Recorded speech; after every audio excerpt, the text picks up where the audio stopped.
समुद्रमंथनाची कथा. समुद्रमंथनाची कथा हिंदू पौराणिक कथांमधील एक अत्यंत महत्त्वाची आणि विस्तृत कथा आहे. ही कथा देव आणि दानवांनी मिळून अमृत मिळवण्यासाठी केलेल्या समुद्रमंथनाविषयी आहे.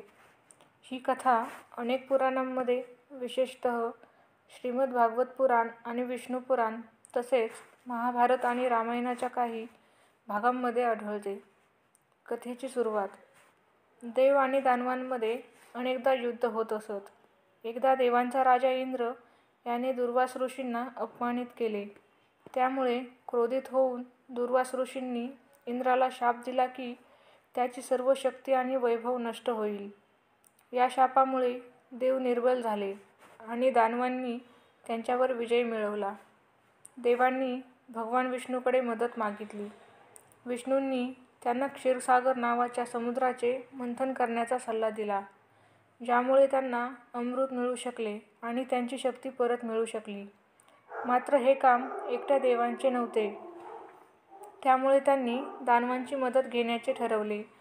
देव आणि दानवांनी मिळून समुद्रमंथन करण्याचे ठरवले. त्यांनी वासुकी नावाच्या सापाला दोरखंड म्हणून आणि मंदार पर्वताला रवी म्हणून उपयोग केला. वासुकी नाग या नागाला दोरखंड बनवून मंदार पर्वताभोवती गुंडाळण्यात आले आणि मंदार पर्वत या पर्वताला रवीप्रमाणे वापरण्यात आले. क्षीरसागर हा दुधाचा समुद्र होता, ज्यामध्ये अमृत लपवलेले होते. मंथन सुरू झाले. देव आणि दानव आळीपाळीने वासुकी नागाच्या दोन्ही टोकांना धरून ओढू लागले, ज्यामुळे मंदार पर्वत फिरू लागला आणि समुद्राचे मंथन होऊ लागले. समुद्रमंथनादरम्यान अनेक अद्भुत वस्तू बाहेर आल्या. लक्ष्मी, सौंदर्य आणि समृद्धीची देवी. चंद्र, शीतल आणि प्रकाशमान. ऐरावत, इंद्राचा हत्ती. कामधेनू, इच्छापूर्ती करणारी गाय. उच्चश्रवा, 7 तोंडाचा घोडा. विष, सर्वात घातक विष. जेव्हा विष बाहेर आले तेव्हा ते इतके भयंकर होते की त्याच्या उष्णतेने देव आणि दानव दोन्ही भाजून निघू लागले. कोणीही ते विष घेण्यास तयार नव्हता, कारण ते संपूर्ण सृष्टी नष्ट करू शकले असते. अखेरीस भगवान शंकराने जगाला वाचवण्यासाठी विष स्वतः पिऊन घेतले. त्यांनी ते आपल्या कंठात साठवले, त्यामुळे त्यांचा कंठ निळा झाला. म्हणूनच त्यांना नीलकंठ म्हणतात.